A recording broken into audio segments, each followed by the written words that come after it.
Good afternoon everyone. This is Kavita, your English faculty from Career Focus Institute. So yes, English faculty सुनते ही mind में आ गया होगा कि हमने ग्रामर की बात करनी है. Yes, definitely ग्रामर की बात करेंगे हम यहाँ पे. So first of all, कोई भी एग्जाम होता है हमारा, उसमें इंग्लिश एक ऐसा कंपोनेंट है जो हर एग्जाम में सेम होता है. When you talk of reasoning, maths, कुछ कंपोनेंट ऐसे होते हैं जो एसएसबी में नहीं आते हैं ऑफ कोर्स, लेकिन वो आपके एसएससी में आते ही हैं. लेकिन अगर हम इंग्लिश की बात करें तो यस, इंग्लिश में हमें फ्रॉम ए टू जेड हर एक लेटर इम्पोर्टेंट है. ठीक है, हर एक चीज इंग्लिश की इम्पोर्टेंट है. सो सिलेबस की बात करते हैं तो उसमें हमारा रहता है दो components. One is your grammar and other is your skill improve. ठीक है, जब ग्रामर की बात करते हैं तो डायरेक्टली हमारे माइंड पे स्ट्रेस पड़ता है स्पीच के ऊपर कि स्पीच क्या होती है. And yes, being English student, हर एक बच्चे को पता होता है कि speech as the building block of English grammar. It includes noun, pronoun, verb, adverb, adjective, conjunction, preposition, article, interjection and so on.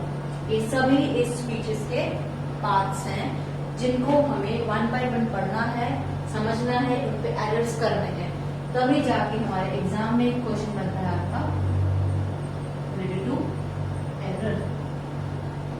ठीक है, उसके अलावा एग्जाम में क्वेश्चंस आते हैं rearranging a sentence.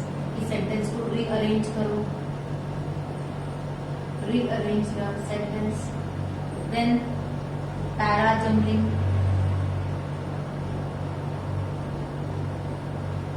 Then we have match the column.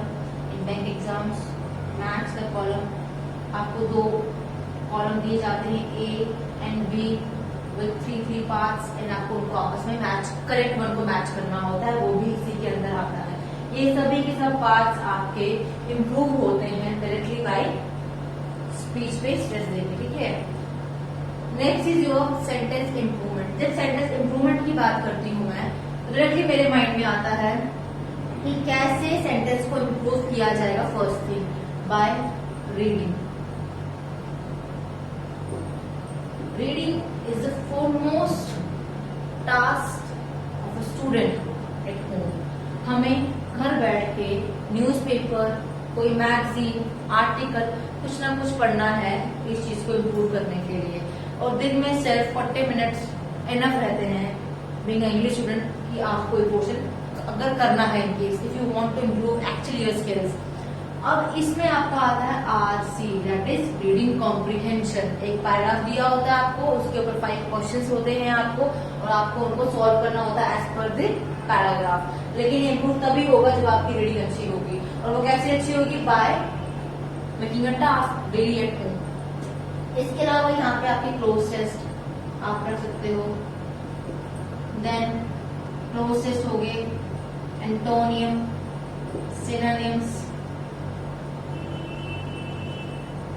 Then phrasal words. ये सब चीजें आपके RC में आता है. इसमें आप ऐड और भी कर सकते हो, लाइक ईडीएम एंड फ्रेजेस. देखो, जब इंग्लिश की बात की जाती है ना, तो इंग्लिश में हम ये चीज डिमार्केट नहीं करेंगे कि हमें बस जी ये चीज पढ़नी है, ये चीज पढ़नी है, हमें चीज पढ़नी नहीं है. हर एग्जाम में कुछ चीजें इसमें से होती है और कुछ इसमें से होती है. And you are not sure कि आप एग्जाम में क्या आएगा. तो हमें ओवरऑल सब कुछ इस तरह से पढ़ना है कि हमें बार बार वो चीज रिपीट करने की जरूरत ना पड़े. ठीक है, नाउ मैंने पहले ही कह दिया कि हमें पढ़ना है स्पीच को. और स्पीच में सबसे ज्यादा इम्पोर्टेंट जो रहता है वो आपका होता है सेंटेंस मेकिंग, कि सेंटेंस बनाना कैसे है. और सेंटेंस बनाना है इट मीन्स हमें सेंटेंस का नॉलेज भी होना चाहिए ऑफ कोर्स. जब मैं सेंटेंस की बात करती हूँ तो मेरे माइंड में क्या आएगा? पहले देखो, हम जब पढ़ना स्टार्ट करते हैं तो we start from very basic. बचपन से अगर देखा जाए अपने आप को तो वी स्टार्ट फ्रॉम लेटर्स या we start from alphabets. Then हम वर्ड्स बनाते हैं, देन हम सेंटेंस बनाते हैं. This is the common thing we do. Alphabet हमें वर्ड्स में हेल्प करता है एंड वर्ड्स हम लाइक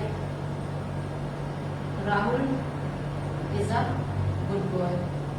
वन सेंटेंस, मैंने एक सेंटेंस लिखा है Rahul is a good boy, ये एक और ये सब मिलके एक सेंटेंस बनाया। लेकिन सेंटेंस का मतलब क्या होता है, जो हमें एक पूरा का पूरा कंप्लीट आइडिया दे रहा है। जैसे आई लाइक टू स्विम, मुझे तैरना पसंद है। यस, ये मुझे पूरा आइडिया दे रहा है। सेम टाइम अगर मैं लिखती हूँ ही सीम्स, क्या ये कंप्लीट है खुद में? बिल्कुल भी नहीं। ही सीम्स व्हाट? इफ आई से ही सीम्स, बट व्हाट?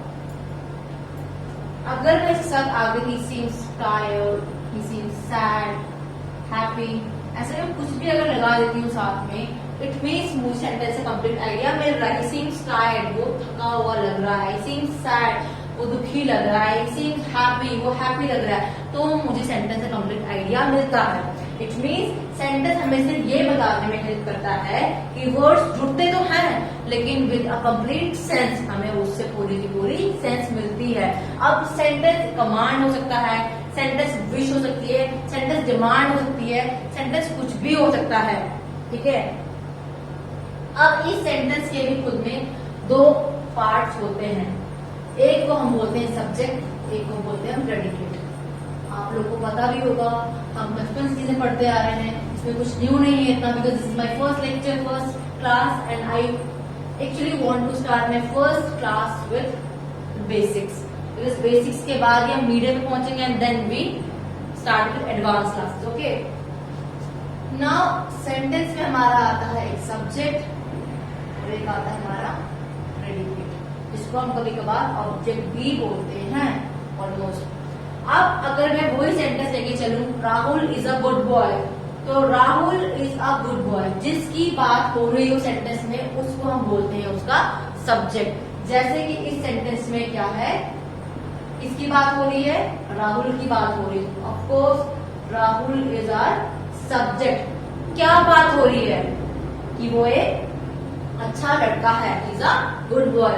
तो गुड बॉय क्या बन गया? उसका प्रेडिकेट। जिसकी बारे में बात हो दैट बिकम योर सब्जेक्ट, उसकी क्या बात हो दैट बिकम योर प्रेडिकेट। समझ आ गया?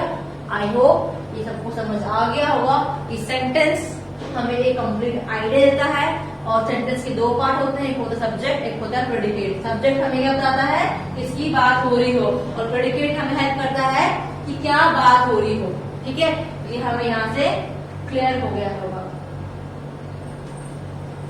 नाउ ये हमें हेल्प करता है बेसिक्स को सॉल्व करने में। अब अगर हम बात करें आगे, तो first of all we deal with noun. इसके बाद हमारी अप्रोच होनी चाहिए नाउन